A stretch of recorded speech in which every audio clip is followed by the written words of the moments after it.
Very, very tight window, and they're not sure yet. Big Al, routine service here.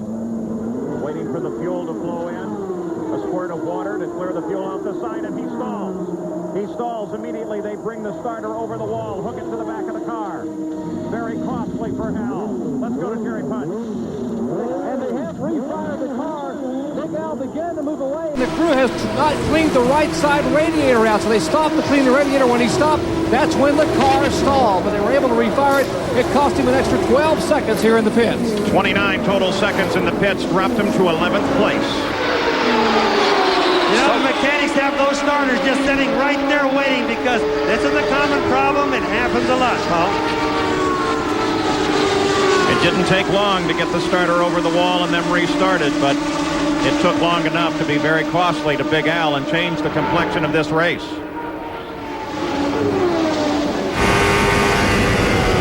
Little Al runs 10th now. There went Fittipaldi. Oh, we have Robbie Gordon just out of the pits, just pouring out. Down the bottom of the track, he's got big problems. This is liable to bring out a yellow.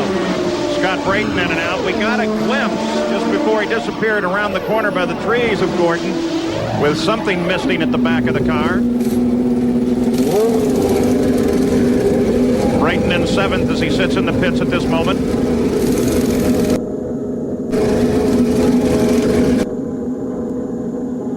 Again, these will be the last stop to the green flag if everyone has done their calculations correctly. The 167th lap.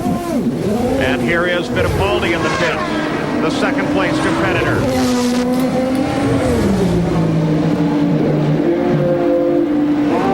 Also the leader, Mario Andretti, comes to the Newman Haas pit. All of these under the green flag. Fittipaldi receiving service. They're waiting to wave him out. Mario's a little further down the pits, closer to the pit exit. Here comes Fittipaldi. He's on the roll. They disconnect from Mario. Mario will get out ahead of Fittipaldi. Mario, because of pit placement, can rocket out of the pits. The 100-mile-an-hour speed limit ends only a few feet ahead. Fittipaldi had to be careful and roll until he was past that mark. That was the benefit of the good Yellow flag. Yellow. And no indication yet as to why. This one comes a little late for Mario and Fittipaldi, though it may end up helping Nigel Mansell. So we're under the yellow. No indication as to why. We assume it is debris. Raul Boisel will pick up the lead. The yellow is on because of a toe-in on the circuit. We'll be back. At Indianapolis, the yellow because of Robbie Gordon's toe-in. You look down from the Goodyear Blimp Spirit. Some great pictures here today. Look at the gigantic crowd at the Indianapolis Motor Speedway as Spirit floats so lazily over the speedway. In the pits now, the leader of the race, Scott Goodyear. He assumed the lead under yellow. This is actually his 8th stop of the day. He is 2 ahead of everyone else. And under yellow, he comes back into the action. So now Scott Goodyear moves back into the fight. Let's get an update from everybody, beginning with Jack Arute. Well, Paul, we saw Mario Andretti and Nigel Mansell. They pitted before the caution, and there is a question mark as to whether they can finish the race without an additional stop to take on fuel. The same cannot be said, though, for Ari Luyendyk and the Ganassi Racing Team. They know now that they have plenty of fuel because they waited until the caution came out. They've set the bar setting for a soft bar, and what they've done is they've put on sticker tires. So they're going to the distance. Let's check in with Gary Gerald. In the Fittipaldi camp, they think this yellow will enable them to go the distance without coming in. In Little Al's pit, Rick, will you have to bring him in to top off? We're going to bring him in right now, Jerry. Okay, so Unser will be in here to top off, but he'll be at the back of the procession. Let's go to Jerry Punch. And Alistair Sr. pitted with 35 laps to go, guys. He can only run 32 laps, so he would not make it. That's why Brian Barnhart and the crew are going to bring him in. But they got another problem. He has a clutch that's slipping. That's why the car stalled a minute ago. So they're going to watch very carefully as they wait for Al Sr. to come on pit road. Will it stall? Will he lose his shot at number 5? Al Unser effectively out of contention at this moment as the crew waits. We'll return with more of the Indy 500 after this message and a word from our ABC stations.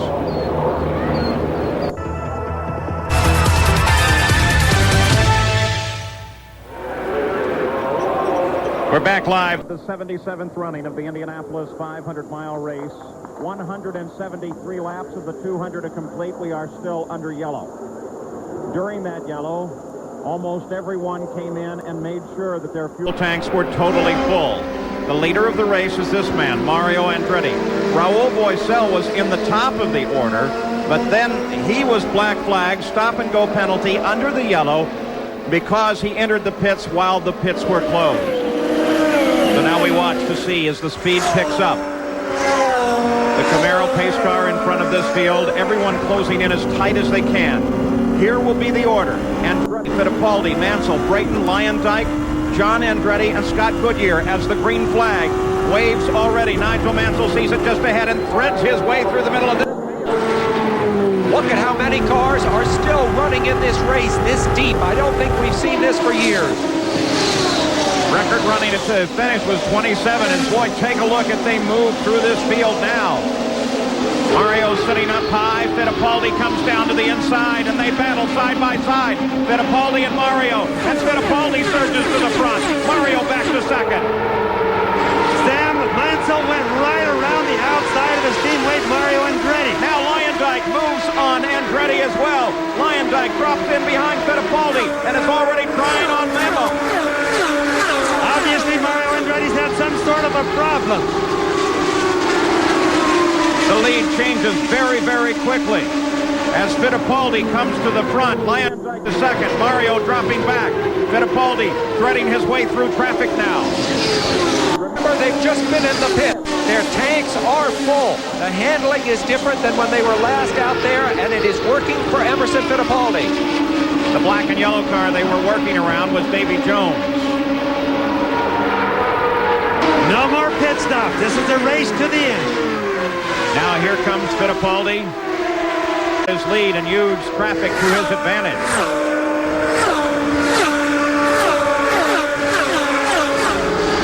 And at the top of the field now on that maneuver, Mansell moves toward the front on the official scoring.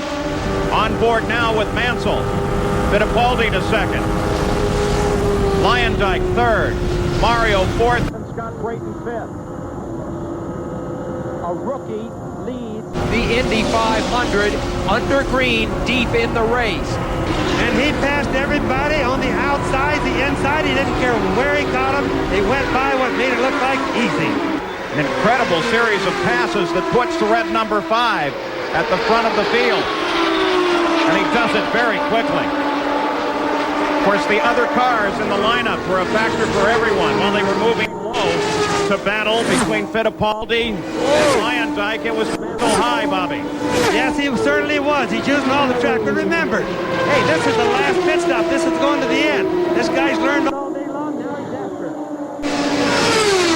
Remember that no defending world champion has ever won Indy. An amazing stat, and right now, Nigel Mansell is in a position to become the first. For the most part, he's running in clean air, too, Sam. That's going to be a big advantage right now for him. 23 laps away from that possibility of winning as the defending Formula One champion. Mansell. Both the Newman-Haas cars running very strong throughout the whole race. One of the two Penske cars out, the other one, Fittipaldi, doing battle.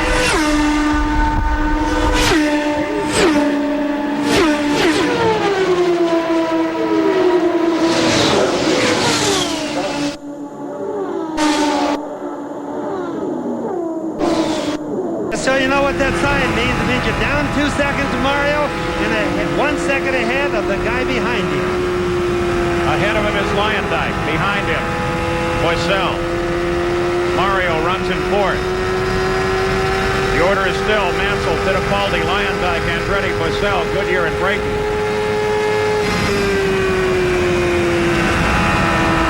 Hear him back out as he goes through the turns.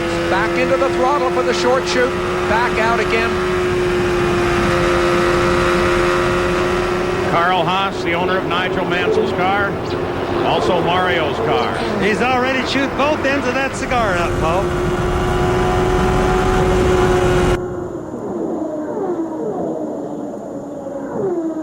He begins to slip a little bit behind. They give the board to Mario.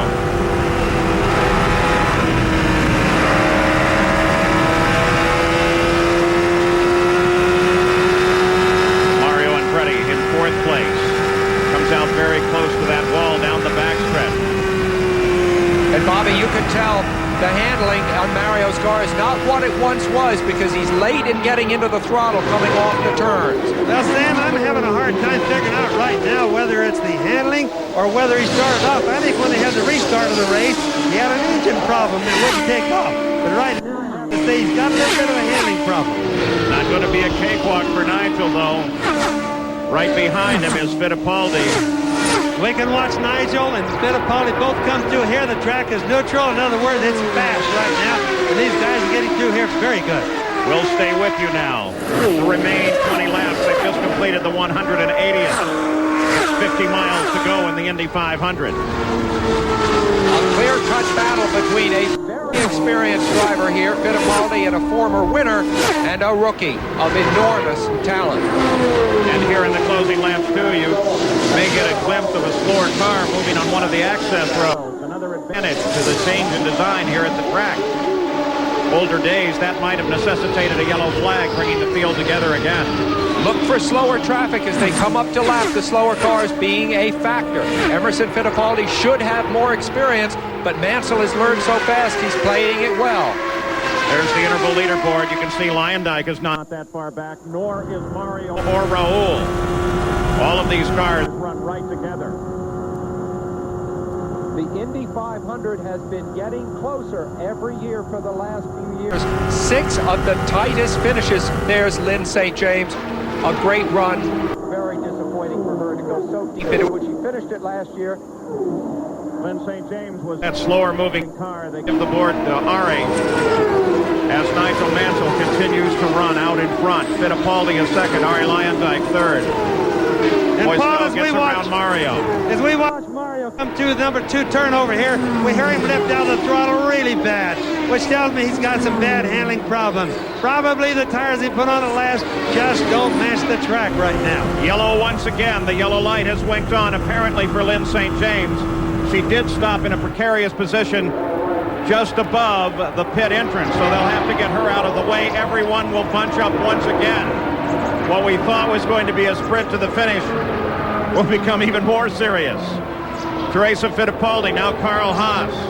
They watch from the pits this turn of events. Kenny Bernstein watches his car. This could play into Mansell's hands because he will have a clear track on the restart, not coming up to lap slower cars for several laps.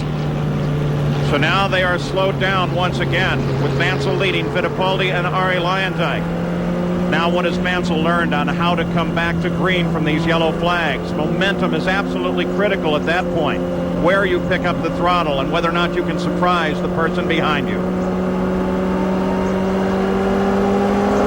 Lyondike weaves back and forth, keeping those tires warm. Again, it's Mansell, Fittipaldi, Lyondike, Bosell, and Mario Andretti. It looks like they're going to bring Mario into the pits. Let's go to Jack Arute. Well, Paul, as Bobby Unser actually said, they looked like they were having a handling problem. They're going to take this set of tires off and put a set on that they had earlier in the race that he had radioed in, and Mario had said, save them, we may need them. He is going for them now.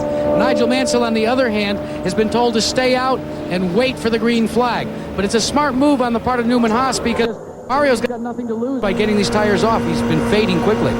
Right now, the no pit sign is in place at the top of the pits. Maybe we can get a glimpse of it as Nigel comes down alongside the pit road. Behind the Camaro pace car, Mansell leads the race under yellow, 183 laps.